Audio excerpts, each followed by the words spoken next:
In the dim light of a tense border, zones were quietly handed over. No cameras, no speeches, no applause. Only soldiers standing in silence as armored carriers idled nearby, engines rumbling like thunder before a storm. The exchange was monitored by international mediators and surveillance drones hovering high above, their infrared lenses capturing every move. This was supposed to signal progress, a step towards stability, but instead it triggered new waves of uncertainty. Military analysts report radar jamming signals along the ceasefire line, suggesting covert movement of artillery units. Communication intercepts hint at rising alert levels on both sides. The world saw a symbolic gesture, but behind those fences, intelligence reports suggest something far more ominous: redeployment of strike drones, precision-guided missile batteries being recalibrated, and stealth fighters preparing for possible interception. Peace, it seems, is holding by thread of titanium and tension. Satellite images from this morning reveal fresh activity. Convoy routes lighting up, fuel depots being restocked, and mobile command posts establishing forward positions. The truce that began as a flicker of hope is now overshadowed by a silent buildup of power. Armored divisions that were withdrawn weeks ago are returning to standby zones. Heavy self-propelled howitzers are being reloaded, their long barrels angled toward contested ground. Military tech experts suggest both forces are upgrading tactical response systems, new radar arrays, digital camouflage, and electronic warfare modules being tested in real time.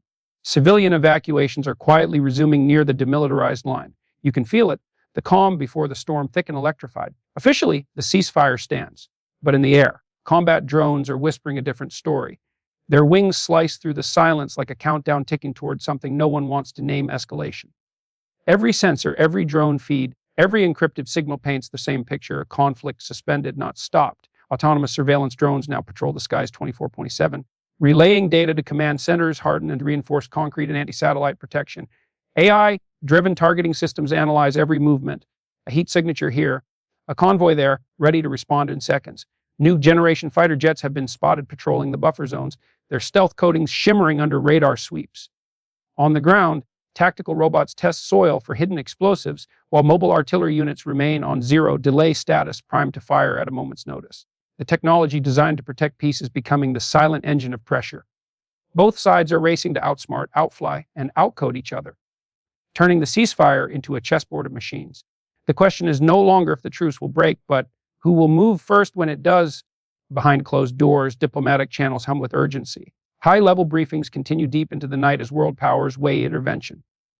Cybersecurity divisions are on red alert, fearing digital sabotage could ignite new chaos. Satellite intercepts show encrypted communications between multiple military blocs, hinting at coordination drills that shouldn't be happening during a ceasefire. Fuel prices are spiking, investors are pulling assets, and the global market feels the tremor before the blast. Yet, amidst this tension, governments issue calm statements. The situation is stable. They say, while fighter jets were overhead, in contradiction. Intelligence leaks suggest special forces are being repositioned near key border points, their mission orders marked as defensive standby. But veterans know what that really means: readiness to strike. It's a dangerous balance of pride and power, and one small miscalculation could turn negotiation tables into war rooms again. For the families who received their technology means nothing. No drone can soften grief, no radar can detect heartbreak. The return of two bodies has reopened a wound that no truce can close. Soldiers stand in rain, soaked silence beside armored vehicles, their eyes fixed on the ground, knowing that for every machine of war, there's a story of someone who never came back. Humanitarian convoys wait at checkpoints, ends off, unsure if they'll be allowed through. Hospitals are restocking supplies, preparing just in case. The world looks away, but inside the combat zones, even silence feels like danger. Every echo of a distant jet reminds them that peace is temporary, and life in these moments is measured not in time, but in tension. As night falls, radar screens flicker with movement. Drones drift over borderlines, their red sensors glowing in the dark. Naval patrols extend deeper, sonar pings bouncing across the black waves.